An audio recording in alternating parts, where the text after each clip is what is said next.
젊었을 땐 나이 드는 것이 무섭게만 느껴졌습니다. 주름이 늘어나고 체력이 떨어지고 점점 예전 같지 않은 느낌이 들기 때문입니다. 하지만 어떤 사람들은 나이 드는 것을 전혀 두려워하지 않고 오히려 더 즐겁게 살아갑니다.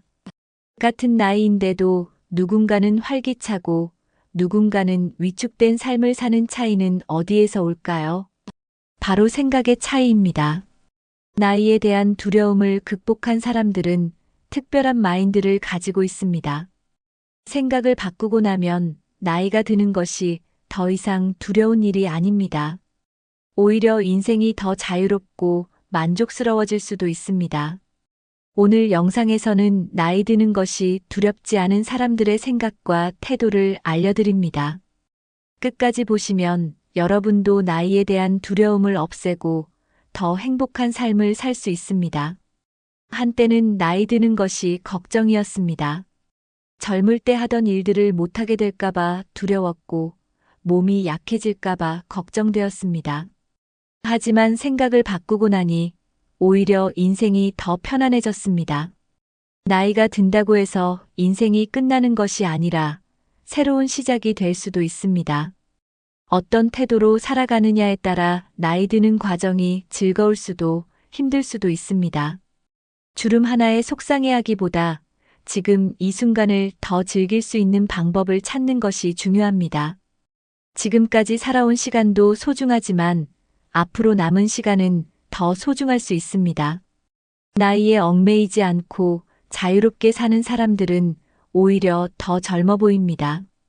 그렇다면 나이에 대한 두려움을 없애는 사람들은 어떤 생각을 가지고 있을까요? 나이는 숫자일 뿐이라는 생각입니다. 같은 나이여도 어떤 사람은 젊어 보이고 어떤 사람은 나이보다 더 들어 보입니다. 그 차이는 나이가 아니라 건강과 에너지에서 옵니다. 건강한 생활 습관을 가진 사람은 항상 활력 있고 젊어 보입니다. 반면 스스로 늙었다고 생각하고 몸을 돌보지 않으면 더 빨리 늙어버릴 수 있습니다.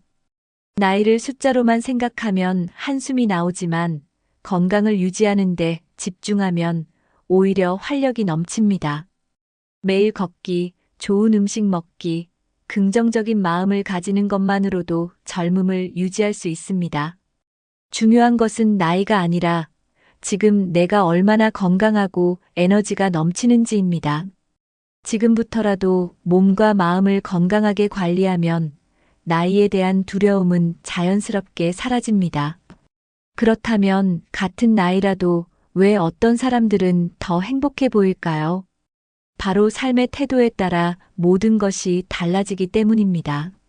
나이가 들었다고 해서 모두가 같은 방식으로 살아가는 것은 아닙니다. 어떤 사람은 나이가 들어도 활기차고 도전적인 삶을 살고 있습니다.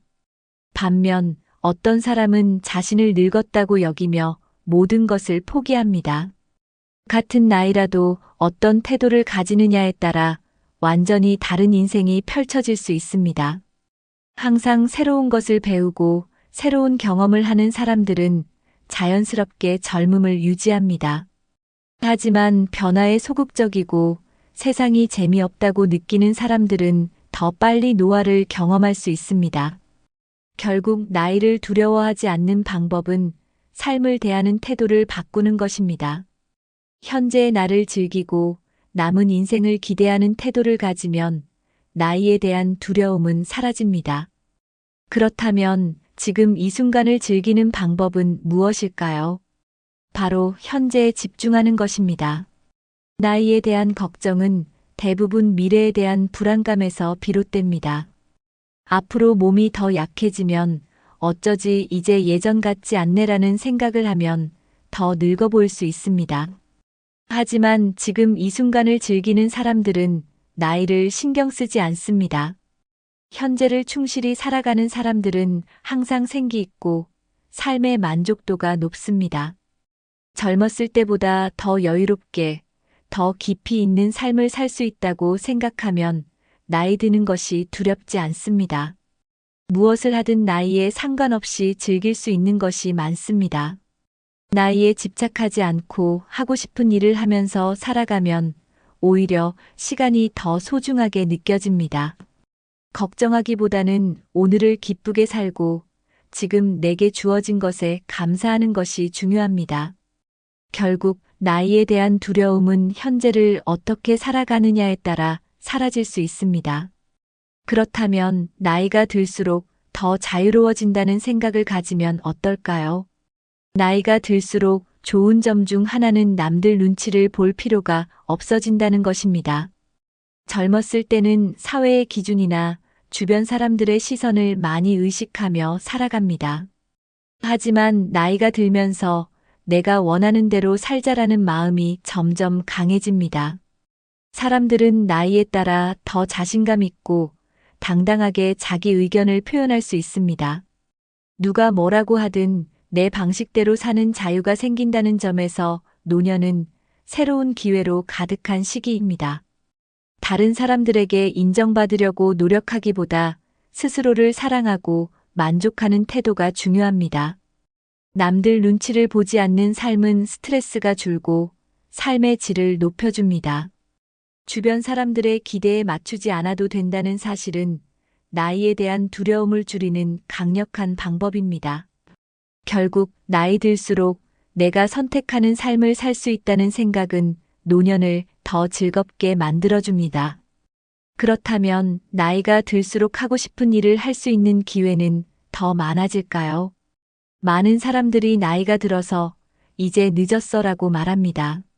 하지만 오히려 나이가 들수록 하고 싶은 일을 할 기회가 더 많아집니다. 젊었을 때는 일이나 가족, 주변의 기대 때문에 포기했던 일들이 많을 수 있습니다. 하지만 이제는 내가 하고 싶었던 것들을 자유롭게 실천할 수 있는 시기입니다. 여행, 배움, 취미생활 등 한 번쯤 꿈꿨던 일들을 도전하기에 가장 적합한 시간입니다. 실패를 두려워하지 않고 내가 진정으로 원하는 것을 찾아갈 용기가 필요합니다. 중요한 것은 나이를 이유로 포기하지 않는 태도입니다. 하고 싶은 일이 있다면 작은 것부터 시작해 보세요. 시작하는 순간 새로운 세계가 열릴 것입니다. 나이가 많다고 해서 도전하지 못하는 것이 아니라 도전하지 않으려는 마음이 우리를 멈추게 합니다. 그렇다면 나이가 들수록 더 이상 사회의 기대에 맞출 필요가 없다는 점은 어떤 의미일까요? 젊었을 때는 사회적 역할과 기준에 맞춰 사는 것이 중요하게 느껴질 때가 많습니다. 하지만 나이가 들수록 더 이상 사회의 기대에 얽매일 필요가 없습니다. 회사에서의 성과, 자녀를 키우는 책임, 남들이 바라보는 내 모습에 대한 부담이 줄어들게 됩니다. 이제는 더 이상 타인의 시선에 갇혀 살지 않아도 된다는 해방감이 찾아옵니다. 내가 무엇을 좋아하고 무엇을 하면서 행복한가라는 질문을 스스로에게 던질 수 있는 시기입니다. 사회가 정한 기준이 아닌 내가 정한 기준에 맞게 살아갈 수 있는 자유를 가지게 됩니다. 이 자유는 나이가 주는 선물로 오히려 젊었을 때보다 삶이 더 풍요로워질 수 있습니다. 더 이상 다른 사람들의 기대를 맞추려 애쓰지 않아도 되니 삶의 무게가 한결 가벼워집니다. 결국 나이 들수록 더 자유로워지는 삶은 우리를 더욱 행복하게 만듭니다. 그렇다면 젊음만이 전부가 아니며 나이 들수록 얻는 것이 더 많다는 생각은 어떨까요? 나이가 들수록 얻는 가장 큰 선물은 경험과 지혜입니다. 젊을 때 겪었던 성공과 실패가 모두 쌓여 더 넓은 시야와 깊은 통찰력을 만들어냅니다. 예전에는 어렵게 느껴졌던 일들도 이제는 훨씬 쉽게 해결할 수 있는 능력이 생깁니다. 이러한 경험과 지혜는 인생을 더 풍요롭고 안정적으로 만들어줍니다. 삶의 작은 문제에 흔들리지 않고 더 큰 그림을 볼 수 있는 여유가 생깁니다. 결국 나이가 들수록 삶을 대하는 태도와 시야가 훨씬 성숙해집니다. 젊음은 시간이 지나면 사라지지만 경험과 지혜는 평생 우리를 따라다니는 자산이 됩니다. 나이가 많다는 것은 더 많은 것을 배웠고 더 많은 것을 이해할 수 있다는 의미입니다. 나이 들수록 얻는 것들이 많다는 사실을 깨닫는 순간 노화에 대한 두려움은 사라집니다. 그렇다면 깊이 있는 인간관계를 맺는 것도 나이 들수록 얻는 중요한 요소일까요? 나이가 들수록 인간관계는 단순한 숫자가 아니라 질적인 깊이가 중요해집니다.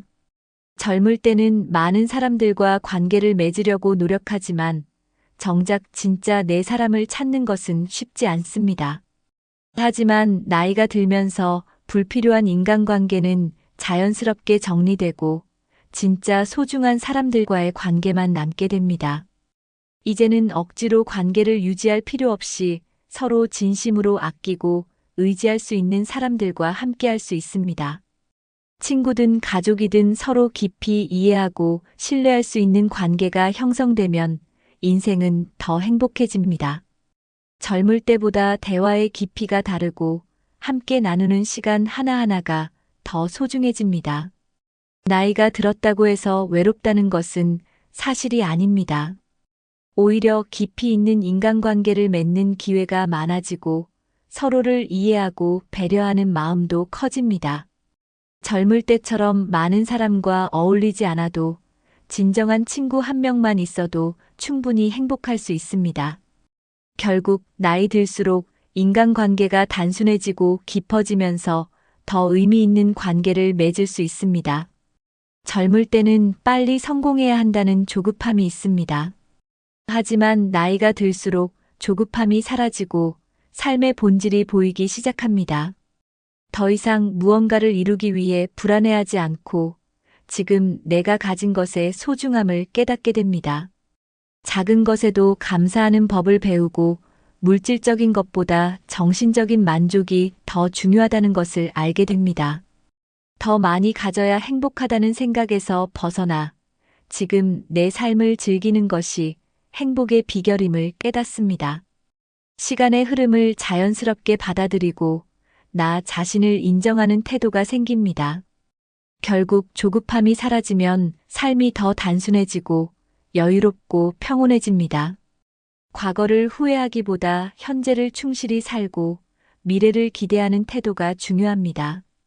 젊을 때는 보이지 않던 삶의 가치들이 나이가 들면서 점점 선명해집니다.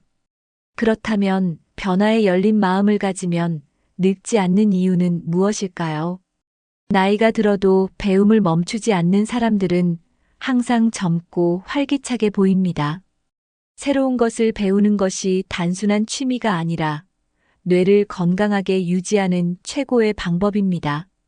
연구에 따르면 새로운 언어나 기술을 배우는 노인은 치매 위험이 크게 줄어든다고 합니다. 스마트폰 사용법을 배우고 새로운 요리를 시도하고 악기를 배우는 것만으로도 두뇌가 활성화됩니다. 배우려는 자세를 가진 사람들은 나이에 상관없이 늘 활력이 넘칩니다. 배우는 과정에서 새로운 사람들과도 어울릴 수 있어 인간관계도 자연스럽게 확장됩니다. 나이가 들었다고 해서 새로운 것을 시작하기 어려운 것은 아닙니다. 중요한 것은 배우려는 태도와 도전하는 자세를 유지하는 것입니다. 배움을 계속하는 한 우리는 나이와 상관없이 계속 성장할 수 있습니다. 그렇다면 젊은 세대와 소통하는 태도도 늙지 않는 비결일까요? 젊은 세대와 소통하는 사람들은 생각이 유연하고 시대의 변화에 빠르게 적응합니다. 반면 요즘 젊은 것들은 이해할 수 없어라고 말하는 순간 세대 차이는 더 커지고 고립될 가능성이 높아집니다. 젊은 사람들의 문화를 이해하려는 노력만으로도 자연스럽게 더 젊은 감각을 유지할 수 있습니다.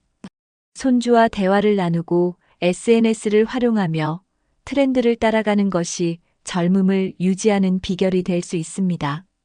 새로운 세대와 교류하면 서로 배울 것이 많고 삶의 활력이 생깁니다. 젊은 사람들의 시각에서 배우려는 태도를 가지면 삶의 시야도 더 넓어집니다. 또한 젊은 사람들도 연륜이 있는 어른들에게 배울 점이 많습니다. 서로 소통하면서 함께 성장할 수 있는 기회를 만드는 것이 중요합니다. 결국 젊은 세대와 어울리는 사람들은 고립되지 않고 더 오래 젊은 감각을 유지할 수 있습니다. 그렇다면 시대가 변해도 즐길 것은 여전히 많다는 생각은 어떤 영향을 줄까요? 예전이 더 좋았다라는 생각에 갇혀 있으면 지금 이 순간을 즐길 수 없습니다. 하지만 시대가 변한다고 해도 즐길 수 있는 것은 여전히 많습니다. 새로운 기술과 문화를 받아들이는 태도를 가지면 삶이 더 흥미로워질 수 있습니다. 옛날 방식만 고집하기보다 새로운 것들을 시도해보면 기대 이상의 즐거움을 발견할 수도 있습니다. 예를 들어 온라인 강의를 듣거나 SNS를 활용하거나 새로운 취미를 시작하는 것이 삶에 새로운 활력을 줄 수 있습니다. 요즘 세상은 너무 빠르다라고 걱정하는 것보다 그 속에서 내가 즐길 수 있는 것을 찾는 것이 더 중요합니다. 세상이 변해도 나만의 방식으로 즐길 거리를 찾으면 언제나 행복할 수 있습니다. 변화에 적응하는 사람들은 나이에 상관없이 항상 삶을 재미있게 살아갑니다. 결국 중요한 것은 내가 변화를 어떻게 받아들이느냐입니다. 그렇다면 나이 들수록 더 많은 가능성이 있다는 생각은 우리에게 어떤 변화를 줄까요? 많은 사람들이 은퇴하면 모든 것이 끝난 것처럼 느낍니다. 하지만 은퇴 후야말로 진짜 내가 원하는 삶을 살 수 있는 새로운 시작이 될 수 있습니다. 젊었을 때는 생계를 위해 일해야 했지만 이제는 내가 하고 싶은 것을 선택할 수 있는 자유가 있습니다. 누구의 눈치를 볼 필요도 없고 스스로 삶의 방향을 결정할 수 있는 시기입니다. 새로운 취미를 시작하거나 배움을 이어가거나 여행을 떠나는 것도 가능합니다. 은퇴 후에도 적극적으로 삶을 즐기는 사람들은 오히려 더 활기차고 행복하게 살아갑니다.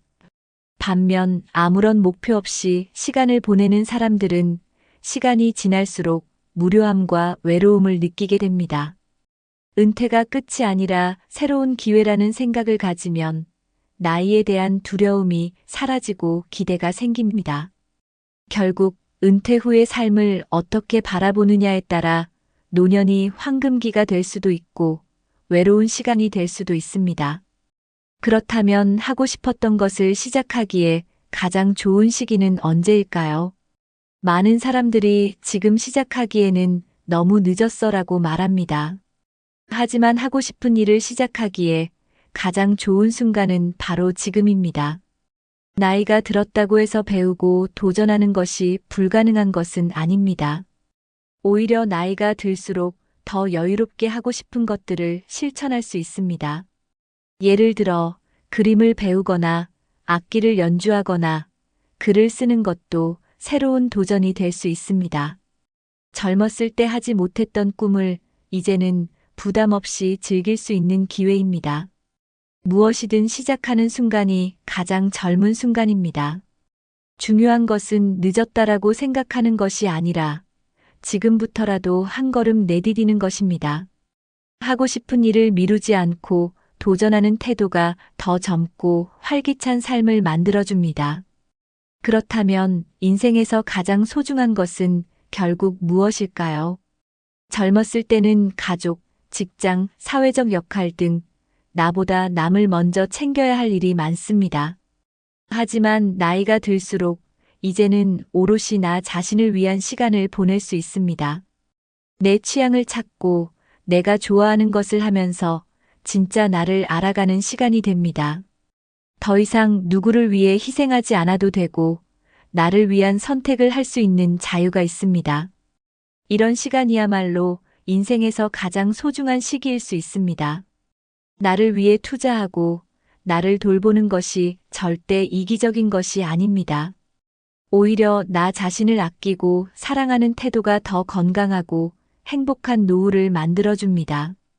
결국 나에게 집중하는 시간이 많아질수록 더 만족스러운 삶을 살 수 있습니다. 중요한 것은 나이에 연연하지 않고 내 삶을 내가 주도하는 것입니다.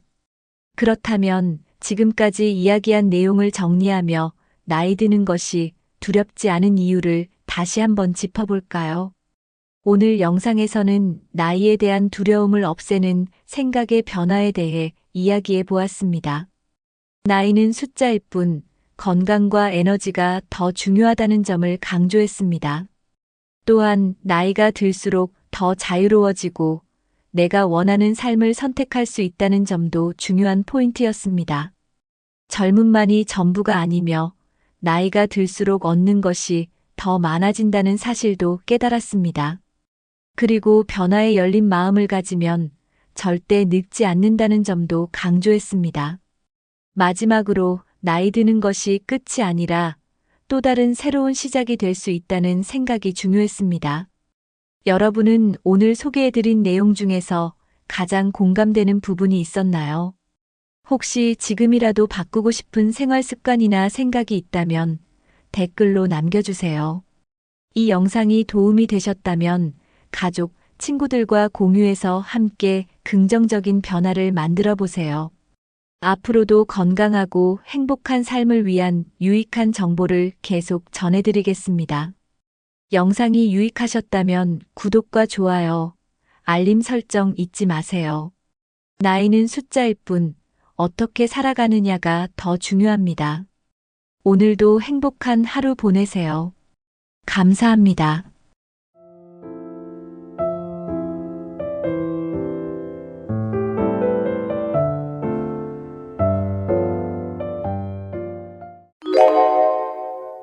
노년기의 재혼을 고려하는 분들이 많습니다. 외로움을 해소하고 새로운 동반자와 삶을 나누고 싶다는 이유로 재혼을 결심하는 경우가 많죠. 하지만 노년기의 재혼은 단순히 감정적인 문제를 해결하기 위해 선택하기에는 현실적인 장애물과 문제점이 많습니다. 오늘 영상에서는 노년기의 재혼이 가져올 수 있는 경제적, 정서적, 그리고 건강상의 문제들을 하나씩 짚어보겠습니다. 이 영상을 끝까지 보시면 노년기의 재혼을 고민하시는 분들에게 현실적인 판단 기준을 제공할 수 있을 것입니다. 1. 재혼으로 인해 발생할 수 있는 경제적 문제. 재혼 후 발생하는 재산 분할과 상속 문제. 노년기에 재혼을 하면 재산 분할과 상속 문제가 복잡해질 수 있습니다. 특히 이미 자녀가 있는 경우라면 재산의 분배 문제는 갈등의 원인이 될 가능성이 높습니다. 재혼 배우자와의 관계를 시작하며 새롭게 재산을 나누거나 상속 구조를 변경하는 과정은 가족 간의 갈등을 초래할 수 있습니다. 재산 문제는 단순히 법적 분쟁으로 끝나지 않고 가족 관계에 영향을 미칠 수 있습니다.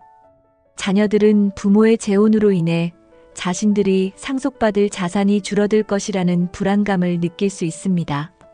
이는 재혼 배우자와 자녀 간의 긴장을 초래하고 부모 자식 간의 관계를 악화시킬 가능성이 큽니다. 또한 재혼 후 함께 생활하게 되면 생활비를 포함한 경제적 부담이 증가할 수 있습니다. 특히 노년기는 의료비와 돌봄 비용이 꾸준히 증가하는 시기이기 때문에 재혼으로 인한 추가적인 재정 부담은 예상치 못한 스트레스를 가져올 수 있습니다. 상속 문제를 둘러싼 갈등은 단순히 가족 간의 관계뿐만 아니라 재혼 배우자와의 관계에도 영향을 미칩니다. 예를 들어 배우자가 자신의 자녀를 우선시한다고 느낄 경우 상대방이 배제된 기분을 느껴 불만을 품게 될 수 있습니다. 이는 부부간의 신뢰를 약화시키는 요인이 됩니다. 이런 문제를 예방하기 위해서는 재혼 전에 재산 분할과 상속 문제에 대해 명확히 협의하고 법적인 조치를 취하는 것이 필요합니다. 하지만 이러한 과정이 번거롭고 때로는 감정적인 충돌을 유발하기도 합니다. 이는 재혼을 더욱 어렵게 만드는 주요 요인 중 하나입니다. 자녀와의 갈등, 경제적 지원과 유산에 대한 기대. 노년기의 재혼은 자녀들과의 갈등을 초래할 가능성이 높습니다. 특히 부모가 재혼을 결심할 경우 자녀들은 부모가 자신에게 제공해야 할 경제적 지원이 줄어들거나 상속이 줄어들 것이라는 우려를 가지게 됩니다. 이러한 불안감은 재혼에 대한 반대의 목소리로 이어질 수 있습니다. 자녀들은 재혼 배우자를 신뢰하지 못하거나 재혼으로 인해 부모와의 관계가 멀어질 것이라고 느낄 수 있습니다. 이는 부모와 자녀 간의 관계를 복잡하게 만들고 갈등의 원인이 될 수 있습니다. 특히 이미 성인이 된 자녀들은 재혼을 단순히 부모의 결정으로 보지 않고 자신의 미래에 영향을 미치는 문제로 간주할 가능성이 높습니다. 이 문제는 재혼 배우자와 자녀 간의 상호작용에서도 드러납니다. 자녀와 재혼 배우자 간의 관계가 원활하지 않을 경우 이는 가족 구성원 모두에게 스트레스를 줄 수 있습니다. 자녀들은 새로운 배우자가 자신의 부모의 관심과 사랑을 빼앗는다고 느낄 수 있으며 이는 정서적 갈등으로 이어질 수 있습니다. 이러한 갈등은 부모가 자녀와 재혼 배우자 간의 중재 역할을 해야 하는 부담을 가져옵니다. 부모는 양쪽 모두를 만족시키려 노력하지만 종종 이 과정에서 자신이 감정적으로 소진되는 경험을 하게 됩니다. 이는 노년기에 감정적 안정을 찾고자 하는 목적과 상충되는 결과를 초래할 수 있습니다. 결국 재혼은 부모와 자녀 간의 경제적 기대와 정서적 관계에 대한 조정이 필요합니다. 하지만 이러한 조정이 쉽지 않으며 갈등을 해결하는 과정에서 감정적 스트레스가 심화될 가능성이 높습니다. 2. 정서적 안정감 대신 갈등을 초래할 가능성. 성격 차이와 생활 습관의 불일치. 재혼은 새로운 시작이지만 그만큼 서로의 차이를 받아들이는 과정에서 갈등이 발생할 수 있습니다. 특히 노년기의 재혼에서는 성격 차이와 생활 습관의 불일치가 부각되기 쉽습니다. 이는 서로가 오랜 기간 형성한 습관과 가치관이 다르기 때문입니다. 예를 들어 한쪽은 아침형 인간이고 다른 쪽은 밤늦게까지 활동하는 경우 생활 리듬의 차이가 갈등의 원인이 될 수 있습니다. 또 다른 예로 한 사람이 지출에 보수적이고 다른 사람은 소비를 즐긴다면 경제적 갈등이 쉽게 발생할 수 있습니다. 재혼 배우자 간의 성격 차이는 시간이 지날수록 더 두드러질 수 있습니다. 특히 노년에는 유연성이 떨어지기 때문에 서로의 차이를 수용하고 타협하는 것이 더 어려워질 수 있습니다. 이는 작은 문제에서 시작해 더 큰 갈등으로 번질 가능성이 있습니다. 생활 습관의 차이도 갈등의 중요한 원인입니다. 예를 들어 한 사람은 집에서 조용히 시간을 보내고 싶어 하지만 다른 한 사람은 친구를 초대하거나 외출을 즐기는 경우가 있을 수 있습니다. 이러한 차이는 시간이 지날수록 스트레스를 초래하며 결국 관계의 균열로 이어질 수 있습니다. 또한 건강 상태와 생활 방식의 차이가 문제를 복잡하게 만들 수 있습니다. 한쪽이 활동적이고 운동을 즐기는 반면 다른 쪽은 건강 문제로 인해 활동이 제한되는 경우 두 사람 간의 기대와 현실 사이에 괴리가 생길 수 있습니다. 이는 상대방에 대한 불만으로 이어질 수 있습니다. 성격과 습관의 차이를 극복하려면 상호 이해와 대화가 필수적이지만 이는 재혼 초기부터 꾸준한 노력이 필요합니다. 하지만 노년기에는 새로운 갈등을 해결하는 데 필요한 에너지와 인내심이 부족할 수 있어 이러한 문제를 해결하기가 더 어려울 수 있습니다. 결국 재혼은 서로가 완전히 다른 배경과 경험을 가진 독립적인 개인임을 이해하고 이를 조화롭게 통합하려는 노력이 필요한 관계입니다. 하지만 이는 노년기에 오히려 스트레스 요인으로 작용할 가능성이 높습니다. 재혼 배우자의 가족과의 관계에서 오는 스트레스. 재혼은 단순히 두 사람 간의 관계가 아니라 각자의 가족과의 새로운 관계도 포함합니다. 재혼 배우자의 자녀, 손주, 친척들과의 관계는 새로운 스트레스 요인이 될 수 있습니다.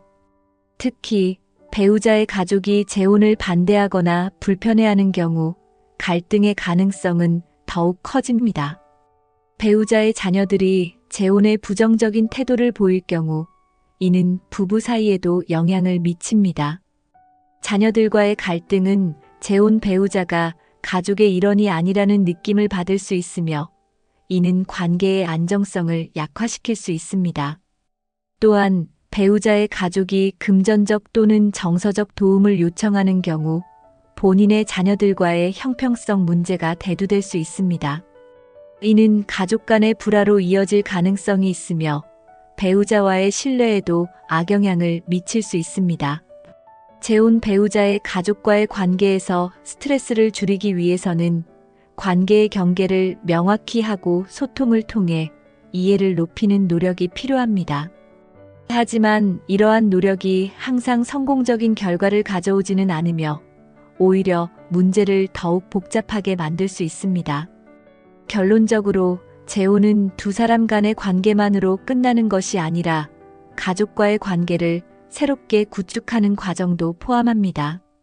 이 과정은 예상치 못한 스트레스를 초래하며 노년기의 평온함을 방해할 가능성이 큽니다. 과거 경험에서 비롯된 감정적 부담. 재혼은 두 사람이 새로운 시작을 한다는 의미를 내포하지만 과거의 경험이 영향을 미칠 수 있습니다. 특히 이전 결혼 생활에서의 아픔이나 갈등은 재혼 과정에서 다시 떠오를 가능성이 큽니다. 예를 들어 이전 결혼에서 겪었던 상처가 재혼 관계에서 불신으로 나타날 수 있습니다. 이는 배우자의 말이나 행동을 부정적으로 해석하게 만들며 작은 문제에도 과민하게 반응하게 할 수 있습니다. 또한 한쪽이 이전 배우자에 대한 감정을 완전히 정리하지 못한 경우 이는 재혼 배우자에게 상처를 줄 수 있습니다. 예를 들어 이전 배우자와의 비교나 과거의 이야기를 자주 꺼내는 것은 재혼 배우자에게 불만과 소외감을 느끼게 할 수 있습니다. 과거의 경험은 무의식적으로 현재 관계에 영향을 미칩니다. 이를 극복하려면 스스로 과거를 정리하고 현재의 배우자와 새로운 관계를 구축하려는 노력이 필요합니다. 하지만 이는 쉽지 않은 과정이며 특히 노년기에는 이러한 정서적 부담이 더 크게 느껴질 수 있습니다. 결국 재혼은 과거를 정리하고 새로운 시작을 할 준비가 되어 있는 사람들에게만 긍정적인 경험이 될 수 있습니다. 과거 경험에서 비롯된 감정적 부담이 해결되지 않는다면 재혼은 오히려 더 큰 스트레스를 초래할 가능성이 있습니다. 3. 건강과 일상에서의 부담 증가. 노년기 건강 문제로 인한 돌봄의 책임. 노년기 재혼에서 가장 큰 현실적인 문제 중 하나는 건강 문제입니다. 나이가 들수록 각종 질환이나 건강 악화로 인해 돌봄이 필요한 상황이 자주 발생합니다. 재혼 배우자의 건강 문제가 발생할 경우 돌봄의 책임이 재혼 배우자에게 고스란히 전가될 수 있습니다. 건강 문제는 단순히 물리적인 돌봄을 넘어 정서적인 부담도 동반합니다. 예를 들어 배우자가 만성 질환으로 인해 병원을 자주 방문해야 하거나 상시 간호가 필요한 경우 재혼 상대방은 자신의 일상생활을 희생하며 돌봄에 집중해야 할 수 있습니다. 이는 노년기에 기대했던 여유롭고 안정된 삶과는 거리가 멀어질 수 있습니다. 돌봄의 책임은 부부 관계에도 부정적인 영향을 미칠 수 있습니다. 한쪽이 돌봄 역할에 지나치게 치우치게 되면 피로감과 스트레스로 인해 관계가 삐걱거리기 시작합니다. 이는 서로에게 불만과 거리감을 형성할 수 있으며 감정적인 유대가 약화될 가능성이 있습니다. 특히 두 사람 모두 노년기에 접어들어 건강 문제가 동시다발적으로 발생할 경우 서로를 돌볼 수 있는 여력이 부족해질 수 있습니다. 이는 돌봄 부담을 더욱 가중시키고 외부의 도움을 필요로 하게 만듭니다. 결국 이는 재혼이 의도했던 것보다 훨씬 더 많은 어려움을 초래할 수 있습니다. 돌봄 문제는 단순히 사랑이나 헌신의 문제를 넘어서 현실적인 고려가 필요합니다. 노년기의 재혼은 이러한 책임을 떠안게 될 가능성을 항상 염두에 두어야 하며 이에 대한 대비책을 마련하는 것이 중요합니다. 재혼 후 기대와 현실의 차이. 노년기에 재혼을 결심하는 이유 중 하나는 동반자와의 행복한 시간을 기대하기 때문입니다. 하지만 기대했던 이상적인 삶과 현실의 차이는 갈등을 초래할 수 있습니다. 이는 재혼 초기부터 두 사람의 관계에 부정적인 영향을 미칠 수 있습니다. 예를 들어 한쪽이 재혼을 통해 외로움을 해소하고 새로운 경험을 쌓길 기대했지만 다른 쪽은 안정된 일상을 유지하는 데만 관심이 있다면 이러한 차이가 갈등의 원인이 될 수 있습니다. 서로가 재혼에서 원하는 것이 다를 경우 불만이 쌓이고 관계가 소원해질 가능성이 큽니다. 또한 재혼 후 현실적인 문제들이 이상적인 기대를 무너뜨리는 경우도 많습니다. 앞서 언급한 건강 문제, 경제적 부담, 가족 간의 갈등 등이 이러한 문제들입니다. 이는 두 사람이 함께 극복하기 어려운 장애물이 될 수 있으며 재혼이 더 큰 스트레스를 초래하게 만듭니다. 재혼 전에 서로의 기대를 명확히 논의하고 현실적인 문제를 어떻게 해결할 것인지에 대한 계획을 세우는 것이 중요합니다. 하지만 이러한 과정이 제대로 이루어지지 않으면 재혼 후 갈등이 더 심화될 가능성이 높습니다. 결론적으로 노년기의 재혼은 이상적인 기대만으로 결심해서는 안 됩니다. 현실적인 문제들을 충분히 고려하고 이에 대한 준비가 되어 있어야만 재혼이 긍정적인 경험이 될 수 있습니다. 돌봄 관계가 불러올 수 있는 피로감. 재혼 후 돌봄 관계는 노년기에 예상치 못한 피로감을 가져올 수 있습니다.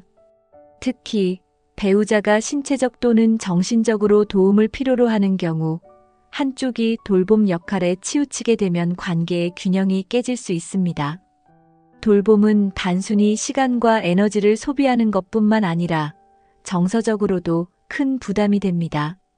특히 돌봄을 받는 배우자가 이를 고맙게 여기지 않거나 돌봄이 당연한 의무처럼 느껴질 경우 돌보는 쪽은 소진감을 느낄 가능성이 높습니다. 이는 관계의 긴장을 초래하고 서로에게 불만을 품게 만드는 원인이 될 수 있습니다. 또한 돌봄이 지속되면 돌보는 사람의 건강에도 부정적인 영향을 미칠 수 있습니다. 신체적으로 힘든 상황이 반복되거나 심리적인 스트레스가 누적되면 자신의 건강도 나빠질 수 있습니다. 이는 노년기에 더 심각한 문제로 이어질 수 있습니다. 돌봄 문제를 해결하기 위해서는 두 사람 모두가 서로의 건강 상태와 필요를 현실적으로 이해하고 외부의 도움을 적극적으로 활용하는 것이 중요합니다. 예를 들어 전문 간병인을 고용하거나 지역사회에서 제공하는 복지 서비스를 활용하는 것이 도움이 될 수 있습니다. 결국 돌봄 관계는 재혼에서 가장 큰 도전 중 하나이며 이를 해결하지 못할 경우 관계 전체에 부정적인 영향을 미칠 가능성이 큽니다. 따라서 재혼을 고려할 때 이러한 현실적인 문제를 반드시 염두에 두어야 합니다. 4. 재혼 대신 선택할 수 있는 대안들. 우정을 중심으로 한 관계 맺기. 노년기에 꼭 재혼이라는 형태로 관계를 맺을 필요는 없습니다. 대신 우정을 기반으로 한 관계는 심리적 안정과 소속감을 줄 수 있는 좋은 대안이 될 수 있습니다. 이 관계는 결혼보다 부담이 적고 서로에게 자유로운 환경을 제공합니다. 우정을 중심으로 한 관계는 의무감이나 책임보다는 서로의 즐거움과 편안함에 초점을 맞춥니다. 함께 산책을 하거나 취미를 공유하며 시간을 보내는 것은 정서적 공백을 채우는데 큰 도움이 됩니다. 이러한 관계는 재혼으로 인해 발생할 수 있는 경제적, 법적 문제에서 자유로울 수 있습니다. 예를 들어 동네 친구나 같은 취미를 가진 사람들과의 교류는 재혼을 하지 않아도 충분히 삶에 활력을 줄 수 있습니다. 또한 서로에게 의지하되 과도한 책임을 지지 않기 때문에 관계에서 오는 스트레스가 크게 줄어듭니다. 우정을 기반으로 한 관계는 오랜 기간 유지되었을 때 더욱 깊어집니다. 정기적인 만남과 소통을 통해 서로를 이해하고 나이가 들어도 외롭지 않은 생활을 이어갈 수 있습니다. 이는 정서적 안정뿐만 아니라 삶의 질을 높이는 데도 기여합니다. 결국 재혼을 선택하지 않더라도 우정을 중심으로 한 건강한 관계를 통해 노년기의 외로움을 해소할 수 있습니다. 이러한 대안은 특히 재혼의 복잡성을 피하면서도 인간관계의 긍정적인 면을 누릴 수 있는 방법입니다. 동거 또는 별거 동반자 관계의 장점. 노년기의 동거나 별거 동반자 관계는 재혼에 대한 부담 없이 가까운 관계를 유지할 수 있는 대안입니다. 동거는 서로의 삶을 공유하면서도 법적, 경제적 문제를 피할 수 있어 재혼보다 간단한 선택이 될 수 있습니다. 동거 관계는 서로의 일상에 긍정적인 영향을 미칠 수 있습니다. 함께 식사를 하거나 취미를 공유하며 일상을 즐기는 것은 정서적 안정과 만족감을 제공합니다. 특히 건강 관리나 일상적인 도움을 필요로 하는 경우 가까운 거리에서 의지할 수 있는 관계는 큰 힘이 됩니다. 별거 동반자 관계도 고려할 만한 대안입니다. 서로의 공간을 유지하면서 주기적으로 만나 시간을 보내는 것은 개인의 독립성을 보장하면서도 정서적 유대감을 유지할 수 있습니다. 이러한 관계는 갈등이 적고 서로의 삶에 긍정적인 영향을 줄 가능성이 높습니다. 이 두 형태의 관계는 특히 자녀와의 갈등을 피하는 데도 유리합니다. 재혼과 달리 법적, 경제적 문제가 얽히지 않기 때문에 자녀들이 느끼는 불안감이 줄어들 수 있습니다. 이는 가족 간의 갈등을 줄이고 보다 평화로운 관계를 유지하는 데 도움이 됩니다. 결론적으로 동거나 별거 동반자 관계는 재혼의 복잡성을 피하면서도 정서적 안정과 사회적 유대감을 제공하는 실질적인 대안이 될 수 있습니다. 사회적 활동을 통해 정서적 공백 채우기. 재혼을 하지 않더라도 다양한 사회적 활동을 통해 정서적 공백을 채울 수 있습니다.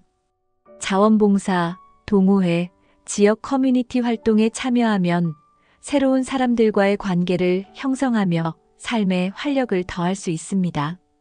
사회적 활동은 단순히 사람들과 교류하는 것을 넘어 자신의 경험과 지식을 공유할 기회를 제공합니다. 예를 들어 청소년 멘토링 프로그램에 참여하거나 지역 환경 보호 활동에 동참하는 것은 자신이 여전히 사회에 기여하고 있다는 느낌을 줍니다. 이러한 활동은 새로운 인간관계를 형성하는 데도 긍정적인 영향을 미칩니다.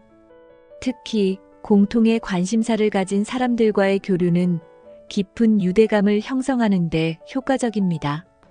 이는 외로움을 줄이고 정서적으로 안정감을 느끼게 하는 데 도움을 줍니다.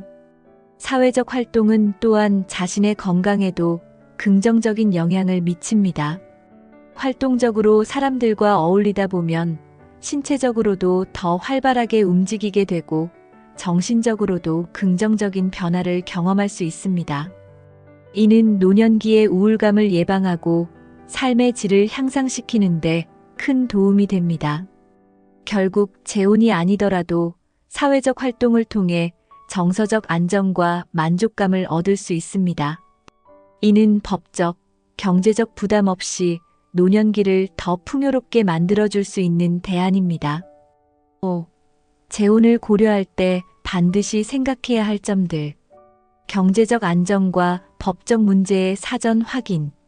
노년기의 재혼을 고려할 때 가장 먼저 생각해야 할 것은 경제적 안정과 법적 문제입니다. 재혼은 단순히 감정적인 결합이 아니라 재산 상속, 그리고 생활비 문제를 포함한 경제적 영향을 미칠 수 있습니다. 이를 충분히 이해하지 못한 상태에서 재혼을 하면 예기치 못한 갈등을 초래할 수 있습니다. 예를 들어 재혼 배우자와의 공동 재산 분배는 기존 자산의 분할 문제를 야기할 수 있습니다. 이는 특히 자녀들이 상속 문제에 대해 걱정하게 만들며 가족 간의 긴장을 조성할 수 있습니다. 따라서 재혼 전에는 재산의 소유권과 분배 방식을 명확히 하고 필요한 경우 변호사나 금융 전문가의 조언을 구하는 것이 중요합니다. 또한 법적 문제는 단순히 재산 문제를 넘어 의료 결정권이나 연금 수급 자격과 같은 요소에도 영향을 미칠 수 있습니다. 예를 들어 한쪽 배우자가 병원에서 긴급한 결정을 내려야 할 상황에서 법적 권한이 없는 경우에는 문제가 될 수 있습니다. 따라서 이러한 상황을 미리 논의하고 대처 방안을 마련해야 합니다. 재혼을 고려할 때 경제적 안정과 법적 문제를 사전에 명확히 정리하는 것은 관계의 신뢰를 강화하는 데도 도움이 됩니다. 이는 재혼 후 발생할 수 있는 불필요한 갈등을 예방하며 서로의 기대를 조율할 수 있는 기회를 제공합니다. 결론적으로 노년기의 재혼은 감정적인 결정이 아니라 철저한 경제적 및 법적 고려가 뒷받침되어야 하는 문제입니다. 이를 무시하면 재혼이 더 큰 스트레스를 초래할 수 있습니다. 배우자와 가족 간의 소통과 조정. 재혼을 성공적으로 이루기 위해서는 배우자뿐만 아니라 양쪽 가족 간의 원활한 소통과 조정이 필수적입니다. 노년기에 재혼을 하면 자녀와 손주를 포함한 가족 간의 관계가 새롭게 형성되어야 하기 때문에 초기부터 명확한 소통이 중요합니다. 가족은 종종 재혼을 단순히 두 사람의 일이 아니라 가족 전체에 영향을 미치는 문제로 인식합니다. 따라서 재혼 전에는 가족들에게 자신의 의도를 솔직하게 전달하고 이 과정에서 발생할 수 있는 우려나 걱정을 듣는 것이 중요합니다. 이는 신뢰를 유지하는 데도 큰 역할을 합니다. 특히 배우자와 자녀 간의 관계를 조정하는 것은 재혼 후 안정된 가족 관계를 형성하는 데 중요한 요소입니다. 한쪽 자녀가 재혼을 반대하거나 불편함을 느낄 경우 이를 무시하지 말고 대화를 통해 갈등을 해결하려는 노력이 필요합니다. 가족 간의 불안은 재혼 후 부부 관계에도 부정적인 영향을 미칠 수 있기 때문입니다. 또한 배우자와 재혼에 대한 기대와 경계를 명확히 하는 것도 중요합니다. 서로의 가족 구성원에게 요구하거나 기대하는 역할을 논의하여 불필요한 갈등을 방지할 수 있습니다. 예를 들어 새로운 배우자가 부모 역할을 기대하지 않도록 하는 것은 자녀와의 관계를 조화롭게 유지하는 데 도움이 됩니다. 결론적으로 재혼은 단순히 두 사람 간의 관계를 넘어 가족과의 관계를 새롭게 설정하는 과정입니다. 이를 성공적으로 이루기 위해서는 초기부터 열린 소통과 신중한 조정이 필수적입니다. 재혼으로 인한 정서적, 사회적 영향을 신중히 평가하기. 재혼은 긍정적인 변화와 함께 정서적, 사회적 영향을 동반합니다. 하지만 이러한 변화가 항상 긍정적인 방향으로 작용하는 것은 아닙니다. 따라서 재혼 전에는 이러한 영향을 신중히 평가하고 스스로 준비가 되어 있는지 점검해야 합니다. 예를 들어 재혼이 정서적 안정감을 줄 것이라고 기대할 수 있지만 현실적으로는 새로운 갈등이 생길 가능성도 있습니다. 특히 서로 다른 가치관과 생활 습관이 충돌할 경우 정서적 스트레스를 경험할 수 있습니다. 이는 노년기에 기대했던 안정된 삶과는 거리가 멀어질 수 있습니다. 사회적 측면에서도 재혼은 긍정적인 효과와 부정적인 결과를 동시에 가져올 수 있습니다. 한쪽 배우자의 사회적 관계가 상대방의 관계와 충돌하거나 가족과 친구들 사이에서 미묘한 긴장이 발생할 가능성이 있습니다. 이는 재혼 배우자 간의 신뢰를 약화시킬 수 있습니다. 재혼은 또한 자신이 기존에 구축해온 독립적인 생활 패턴을 변화시킬 필요성을 요구합니다. 이는 노년기에 오히려 스트레스를 증가시키며 때로는 재혼이 주는 긍정적인 효과를 상쇄시킬 수 있습니다. 따라서 자신의 기대와 현실 사이의 균형을 평가하는 것이 중요합니다. 결론적으로 재혼은 단순한 감정적 결합 이상의 복잡성을 내포하고 있습니다. 이를 충분히 이해하고 정서적, 사회적 영향을 신중히 평가하는 것은 재혼을 성공적으로 이끄는 첫걸음입니다. 노년기의 재혼은 단순한 외로움 해소가 아니라 현실적인 문제를 동반한 중요한 선택입니다. 오늘 이야기한 다양한 측면을 고려해 자신에게 가장 적합한 결정을 내리시길 바랍니다. 이 영상이 도움이 되셨다면 구독과 좋아요를 눌러주시고 여러분의 생각과 경험을 댓글로 공유해주세요. 함께 더 나은 선택을 고민해 봅시다.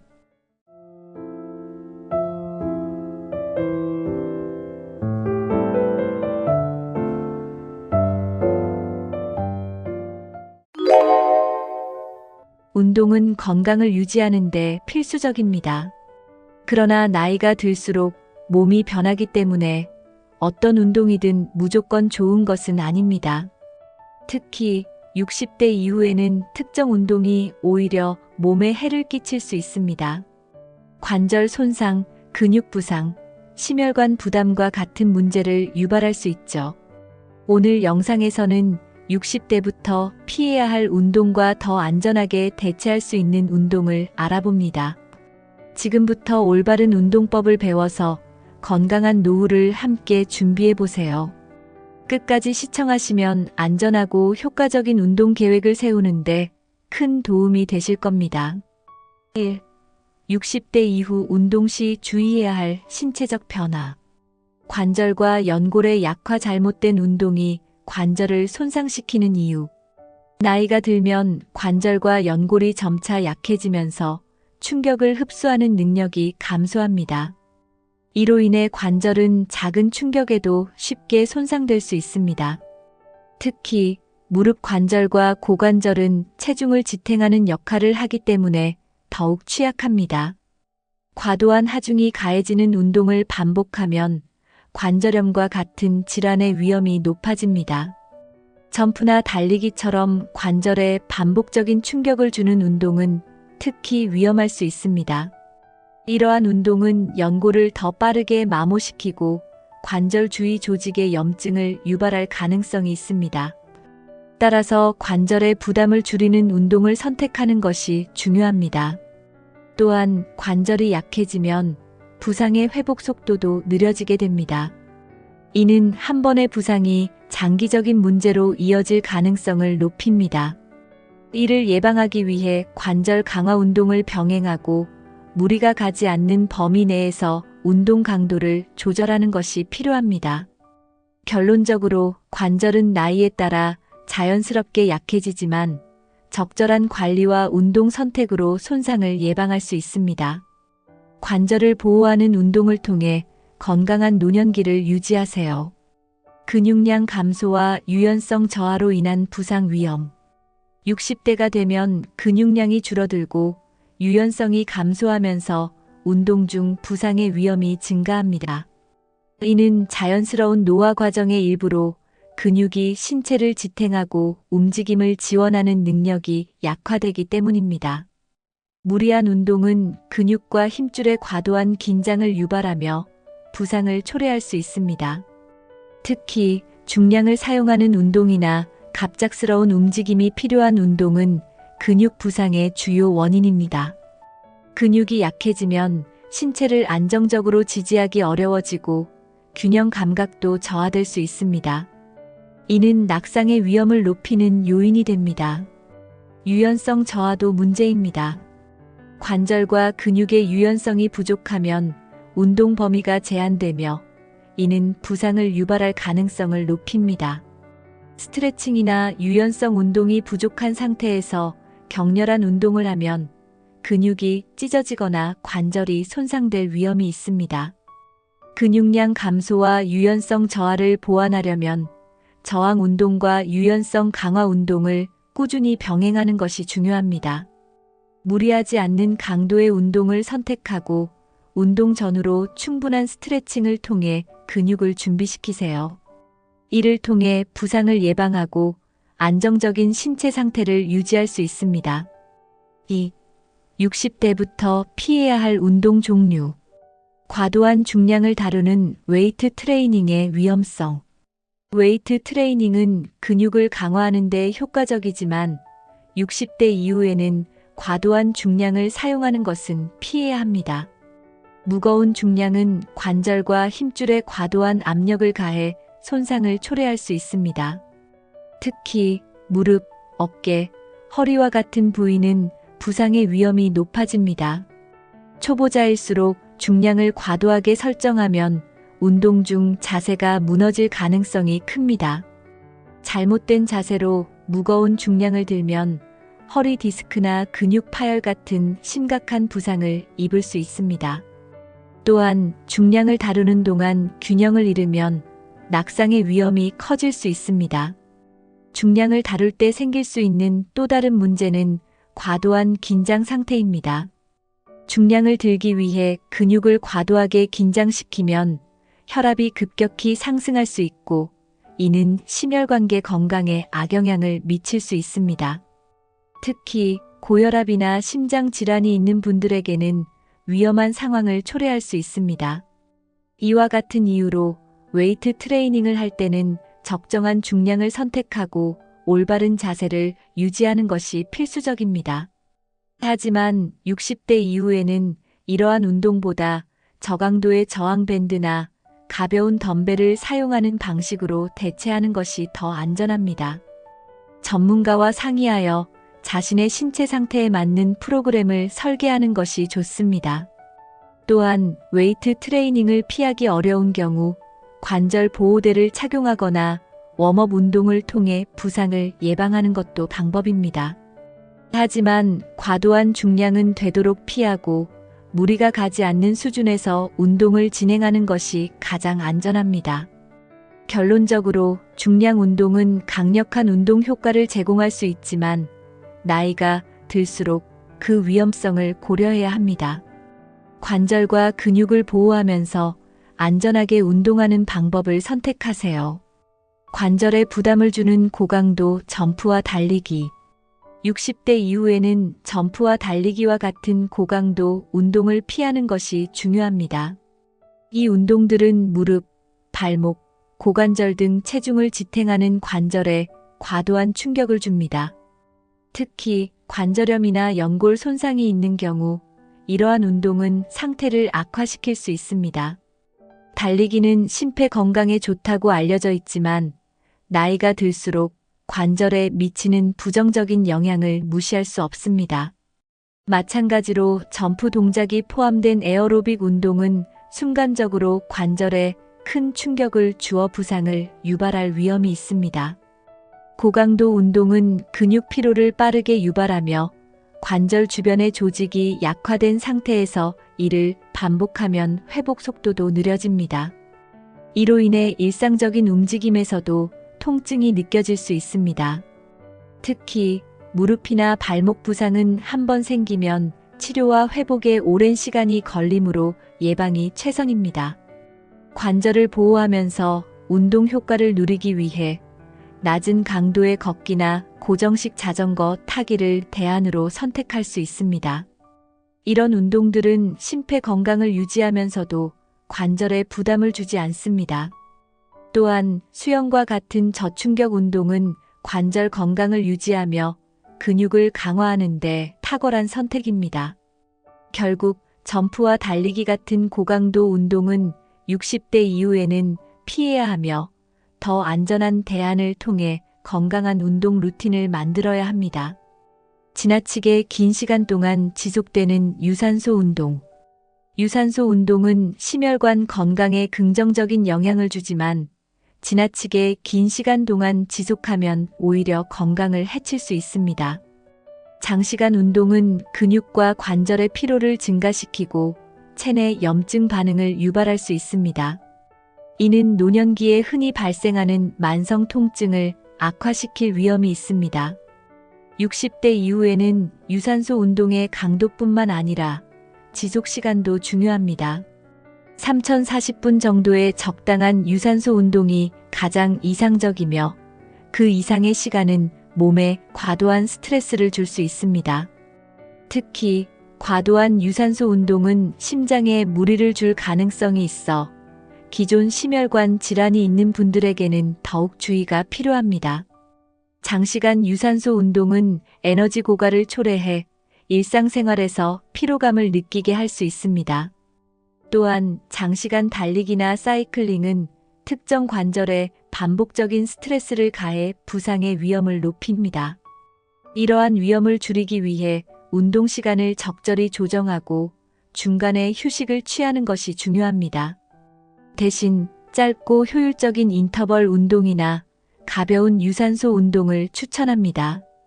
예를 들어 걷기와 정지 상태의 자전거 타기를 2030분씩 번갈아 하면 심폐 건강을 유지하면서도 몸에 부담을 덜 줄 수 있습니다.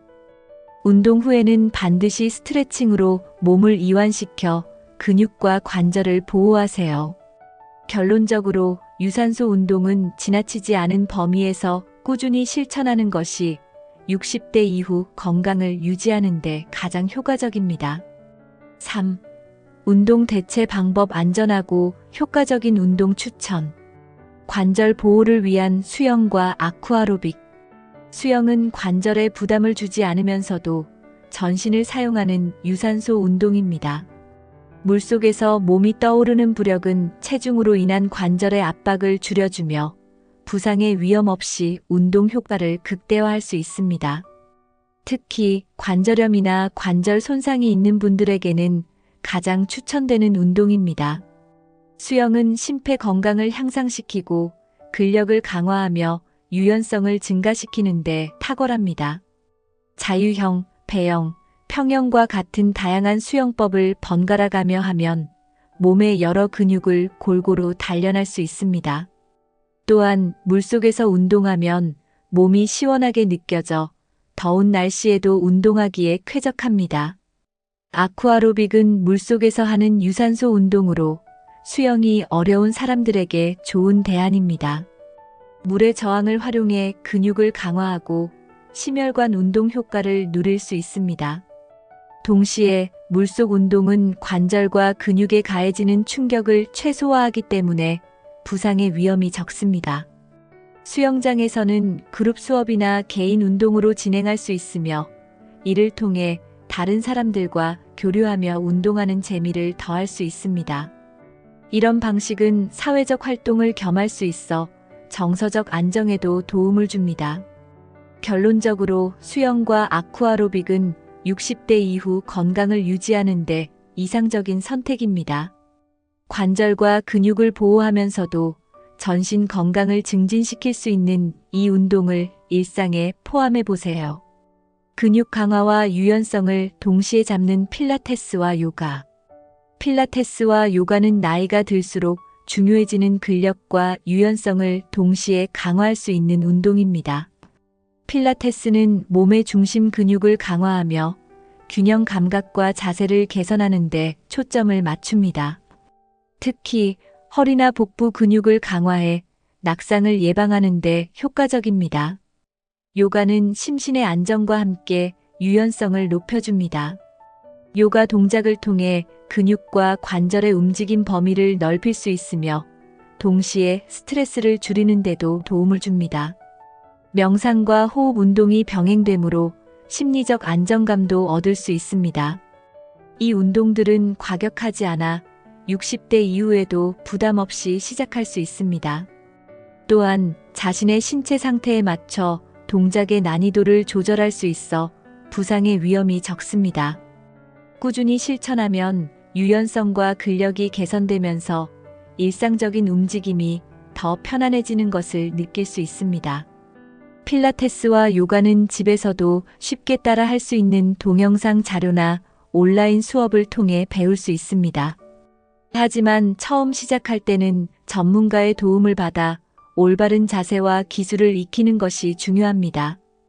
결론적으로 필라테스와 요가는 몸과 마음의 건강을 동시에 챙길 수 있는 운동으로 노년기에 매우 적합한 선택입니다.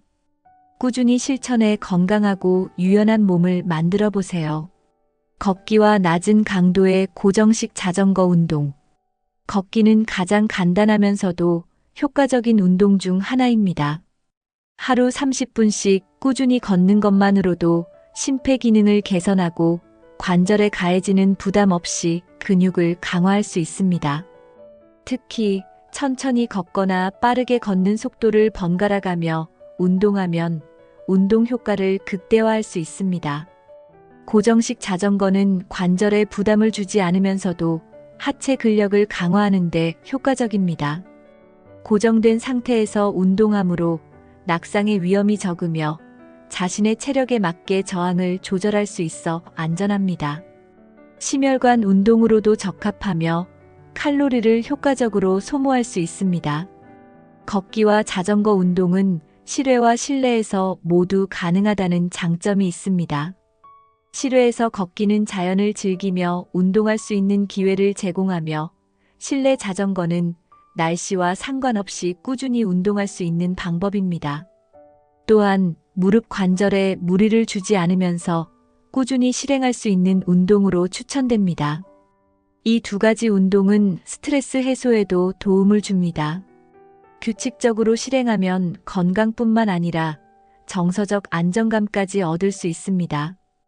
혼자서 운동하기 지루하다면 가족이나 친구와 함께 운동을 계획해 보세요.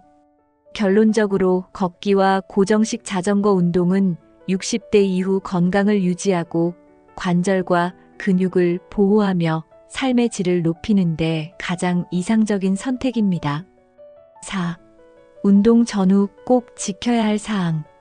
소제목 1. 스트레칭과 워밍업으로 부상 예방하기. 운동 전 워밍업은 몸을 준비 상태로 만들어 부상을 예방하는 데 필수적입니다. 60대 이후에는 근육과 관절이 뻣뻣해질 가능성이 높아지기 때문에 워밍업의 중요성이 더욱 커집니다. 510분 정도 가벼운 동작으로 몸을 풀어주면 심박수를 서서히 올리고 혈액순환을 개선할 수 있습니다. 스트레칭은 워밍업 후 근육과 관절의 유연성을 높이는 데 도움을 줍니다. 특히 무릎, 허리, 어깨와 같은 주요 부위를 중심으로 스트레칭하면 운동 중 움직임이 더 편해지고 부상의 위험이 줄어듭니다. 근육을 천천히 늘리며 통증이 느껴지지 않는 범위 내에서 수행하는 것이 중요합니다. 예를 들어 다리 근육을 풀기 위해 한 발을 앞으로 뻗어 앉거나 팔을 머리 위로 들어 올려 어깨와 등을 스트레칭하는 동작이 효과적입니다. 이런 기본적인 스트레칭만으로도 운동 효과를 높이고 근육 손상을 방지할 수 있습니다. 운동 후에도 쿨다운과 스트레칭을 통해 근육의 긴장을 풀어주는 것이 중요합니다. 이는 혈액순환을 원활하게 하고 근육통과 피로감을 줄이는 데 도움을 줍니다. 스트레칭은 단순히 부상 예방뿐만 아니라 전반적인 운동 경험을 더 편안하게 만들어줍니다. 결론적으로 스트레칭과 워밍업은 운동의 필수 과정으로 이를 통해 부상을 방지하고 운동 효과를 극대화할 수 있습니다. 이 습관을 꾸준히 실천해 안전하고 즐거운 운동을 이어가세요. 운동 후 회복을 돕는 쿨다운과 수분 섭취. 운동 후에는 쿨다운을 통해 심박수와 호흡을 서서히 안정시키는 것이 중요합니다. 쿨다운은 혈액이 한 곳에 머무르는 것을 방지하고 어지럼증이나 피로감을 줄이는 데 도움을 줍니다. 걷기나 가벼운 스트레칭으로 쿨다운을 하면 근육의 긴장을 완화하고 혈액순환을 촉진할 수 있습니다. 운동 후 충분한 수분 섭취도 필수입니다. 나이가 들수록 갈증을 느끼는 감각이 둔화될 수 있으므로 운동 중과 운동 후에 의식적으로 물을 마시는 습관을 들이는 것이 중요합니다. 물은 체내의 수분 균형을 유지하고 피로 회복을 돕는 데 필수적입니다. 만약 땀을 많이 흘렸다면 전해질 음료를 섭취해 체내의 전해질 균형을 맞추는 것도 좋습니다. 그러나 지나치게 당분이 많은 음료는 피하고 가능한 한자연 상태의 물이나 저당 전해질 음료를 선택하세요. 운동 후에는 휴식을 통해 근육 회복 시간을 주는 것이 필요합니다. 과도한 운동은 오히려 몸에 스트레스를 주어 회복 시간을 방해할 수 있으니 적절한 강도로 운동을 조절하는 것이 중요합니다. 충분한 수면도 회복 과정에서 중요한 역할을 합니다. 결론적으로 쿨다운과 수분 섭취는 운동 후 몸의 회복을 돕는 핵심 요소입니다. 이 간단한 습관을 실천해 피로를 줄이고 더 효과적인 운동을 이어가세요. 자신의 상태에 맞는 운동 강도 조절. 60대 이후에는 자신의 신체 상태를 정확히 파악하고 이에 맞는 운동 강도를 선택하는 것이 중요합니다. 지나치게 강한 운동은 오히려 건강에 해를 끼칠 수 있으며 반대로 너무 약한 운동은 효과를 기대하기 어렵습니다. 적절한 강도를 찾는 것이 가장 중요합니다. 운동 강도는 심박수, 호흡, 그리고 피로감을 기준으로 조절할 수 있습니다. 예를 들어 운동 중 대화를 나눌 수 있을 정도의 강도가 적절하며 숨이 너무 차거나 지나치게 힘들다면 운동 강도를 낮추는 것이 필요합니다. 자신의 몸 상태를 무시한 무리한 운동은 부상의 원인이 될 수 있습니다. 운동을 시작하기 전에 건강 상태를 확인하고 전문가의 상담을 받아 적절한 운동 계획을 세우는 것이 좋습니다. 특히 기존의 관절염, 고혈압, 당뇨병 등의 질환이 있는 경우에는 더욱 신중해야 합니다. 또한 운동 강도는 점진적으로 늘려가는 것이 중요합니다. 처음에는 가벼운 강도로 시작해 몸이 적응하면서 서서히 강도를 높이는 방식으로 진행하세요. 이는 근육과 관절의 부담을 줄이고 운동의 지속 가능성을 높여줍니다. 결론적으로 자신의 상태에 맞는 운동 강도를 선택하는 것은 60대 이후 건강한 운동 습관의 핵심입니다. 무리하지 않는 범위에서 꾸준히 실천해 건강한 노년기를 이어가세요. 운동은 건강한 삶을 유지하는 데 필수적이지만 나이에 맞는 적절한 운동 선택이 중요합니다. 오늘 소개한 피해야 할 운동과 대체 방법을 참고해 60대 이후에도 안전하고 효과적인 운동으로 건강을 지키세요. 이 영상이 유익하셨다면 구독과 좋아요를 눌러주시고 여러분의 운동 경험과 팁을 댓글로 공유해주세요. 함께 더 건강한 삶을 만들어 봅시다.